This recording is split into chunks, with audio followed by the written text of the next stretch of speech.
दो चीजें सीख रहे हैं। पहला फॉलिकल का डेवलपमेंट, और दूसरा हम लोग देख रहे हैं oogenesis, यानी कि उगोनिया से कैसे oocyte बन रहा है और फिर जाकर के कैसे ओवम बन रहा है। ये दो चीज पर हम लोगों को ध्यान देना है। एक जगह पे हम लोग जब पढ़ रहे थे तो केवल और केवल फॉलिकल का सीक्वेंस देखे हैं, कि primary, secondary, tertiary, Graafian follicle, corpus luteum. फिर एक जगह जब पढ़ाया जा रहा था तो केवल oogenesis, कि उगोनिया है, नंबर बढ़ाए, फिर प्राइमरी oocyte में मियोसिस फर्स्ट शुरू किए, तो सेकेंडरी oocyte और फर्स्ट पोलर बॉडी मिल गया, और फिर जब मियोसिस सेकेंड चला तो उसमें ओवम और सेकेंड पोलर बॉडी मिल गया। यहां हम लोग क्या देखने वाले हैं, सारा सीक्वेंस कैसे चल रहा है किसी फीमेल के अंदर, सारा सीक्वेंस कैसे चल रहा है, और फॉलिकल और oocyte दोनों का सीक्वेंस एकदम सेम टू सेम कैसे साथ में चल रहा है, किस फॉलिकुलर स्टेज पे कौन सा oocyte है और किस फॉलिकुलर स्टेज पे oocyte किस में कन्वर्ट हो रहा है, पूरा मामला क्या है बेसिकली। तो सारा का सारा जो इंसिडेंट है वो शुरू कहां से होता है, शुरू होता है फीटल स्टेज से। ये वो स्टेज हो गया जहां पर बच्चा, गर्ल चाइल्ड अपने मां के गर्भ में ही है, मदर बॉडी के अंदर ही अभी उसका डेवलपमेंट चल रहा है, उस लड़की का डेवलपमेंट उसके मदर बॉडी के अंदर, और उसी समय उसके ओवरी का डेवलपमेंट हुआ, और उसके ओवरी के अंदर मिलियन ऑफ फॉलिकल्स बन गए, और प्रत्येक फॉलिकल के अंदर क्या है, सेल्स है। याद करिए कि जब हम चैप्टर 1 पढ़ा रहे थे तो कहते कि गैमीट मदर सेल भी कह सकते हैं, या उसे हम लोग यहाँ पर स्पर्म का केस था तो स्पर्मेटोगोनिया बोल दिए थे, तो यहाँ ओवम के केस में oogonia कहेंगे। क्या कहेंगे, oogonia। oogonia माने गैमीट मदर सेल डिप्लॉइड है, टोटल क्रोमोसोम का नंबर 46 है, और क्रोमोसोम 44 प्लस X और X है, क्योंकि गर्ल है इसीलिए X और X। बॉय रहता तब होता X और Y, लेकिन फिलहाल X और X। तो फीटल स्टेज पर ही नंबर बढ़ गया, oogonia का नंबर बढ़ा लिया गया। कैसे बढ़ाया गया, माइटोसिस करके oogonia के नंबर को कर लिए इंक्रीज, मिलियन ऑफ oogonia बना लिए, एक एक ओवरी के अंदर एक एक मिलियन, 10-10 लाख। लेकिन कहता है क्या कि अब जितना oogonia बनाना था, जितना फॉलिकल बनाना था बना लिए, बच्चे के जन्म के बाद एक भी फॉलिकल नया नहीं बनने वाला है, जितना फॉलिकल बनाना था सब बन गया, नया नहीं बनेगा कुछ भी। तो वही में oogonia कन्वर्ट कर गया किसमें, प्राइमरी फॉलिकल।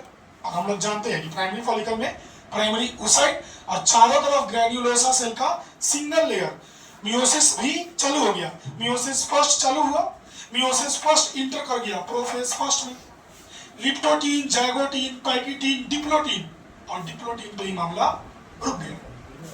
डिप्लोटीन पे ही आकर के हमारा प्राइमरी oocyte क्या कर गया, रुक गया, और यहीं पर बच्चे का क्या हो गया, जन्म।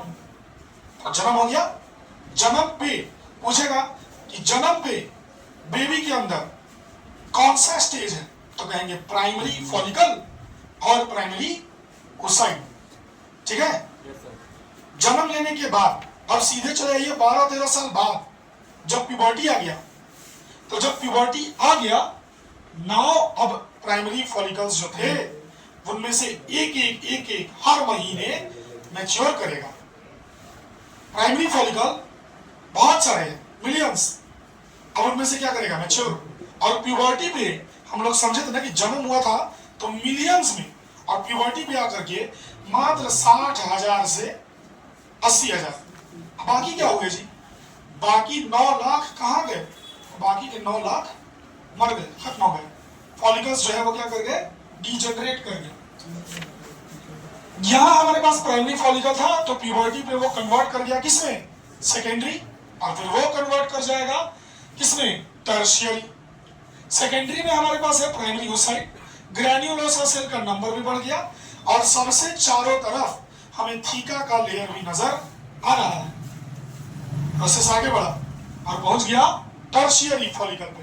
टर्शियरी फॉलिकल पे, टर्शियरी फॉलिकल की पहचान, तो उसकी पहचान है ग्रैन्युलोसा सेल का नंबर बढ़ गया, थीका भी 2 लेयर में सेपरेट हो गया, थीका इंटरना और एक्सटर्ना, और एंट्रम दिखना शुरू हो जाए, दो सेपरेट कर गया।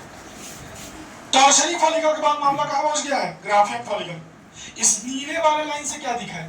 नीले वाले लाइन से दिखा है कि मियोसिस फर्स्ट प्राइमरी में शुरू हुआ, प्राइमरी फॉलिकल में, और टर्शियरी फॉलिकल पे जाके मियोसिस फर्स्ट खत्म हुआ है, जिसमें कि बीच में ये इस ड्यूरेशन में रुक भी गया था। टर्शियरी फॉलिकल पे कंप्लीट हुआ है और प्राइमरी से बन गया है सेकेंडरी, और फर्स्ट पोलर बॉडी भी रिलीज कर दिया गया। अब मामला पहुंच गया ग्राफियन फॉलिकल। ग्राफियन फॉलिकल की पहचान, तो उसमें हमें मिलेगा सेकेंडरी ओसाइट, जो कि प्राइमरी से सेकेंडरी बन गया है। थीका का दोनों लेयर, एक्सटर्ना और इंटरना। एंट्रम सबसे बड़ा, एंट्रम सबसे बड़ा कहां मिलेगा? ग्राफियन फॉलिकल में। सबसे मैच्योर एंट्रम ग्राफियन फॉलिकल में, सबसे मैच्योर फॉलिकल ग्राफियन फॉलिकल। यही हो जाएगा ओव्यूलेशन। लेकिन ओव्यूलेशन के मामले में मियोसिस फर्स्ट चल के, मियोसिस फर्स्ट खत्म हुआ, रेड लाइन से मियोसिस सेकंड को दिखा रहे हैं, टर्शियरी फॉलिकल से चल रहा है मियोसिस सेकंड, ग्राफियन फॉलिकल में भी चला, रुक गया, मेटाफेज सेकंड पे रुक गया। अब चलेगा मामला आगे, मामला चला आगे, ओव्यूलेशन हो गया, ये रेसिड्यूअल बॉडी रिलीज कर दिए हैं क्या? ओवम को, सेकेंडरी ओसाइट को, सॉरी। ग्राफियन फॉलिकल पे जब ग्राफियन फॉलिकल का रप्चर हुआ, और क्या रिलीज कर रहा है? ओवम नहीं, बल्कि सेकेंडरी ओसाइट। रप्चर करने पे क्या बाहर आएगा? तो बाहर आएगा secondary oocyte, secondary oocyte. Ovulation पे सेकेंडरी ओसाइट बाहर आ गया। ओव्यूलेशन कब हो रहा है? हर 28 डेज से 30 डेज के अंतराल पे चल रहा है। रेसिड्यूअल बॉडी जो बच गया वो आगे चल के बन जाएगा कॉर्पस लुटियम। यहाँ पे हमारे पास सेकेंडरी ओसाइट है, इसमें मियोसिस सेकंड वापस कब शुरू होगा?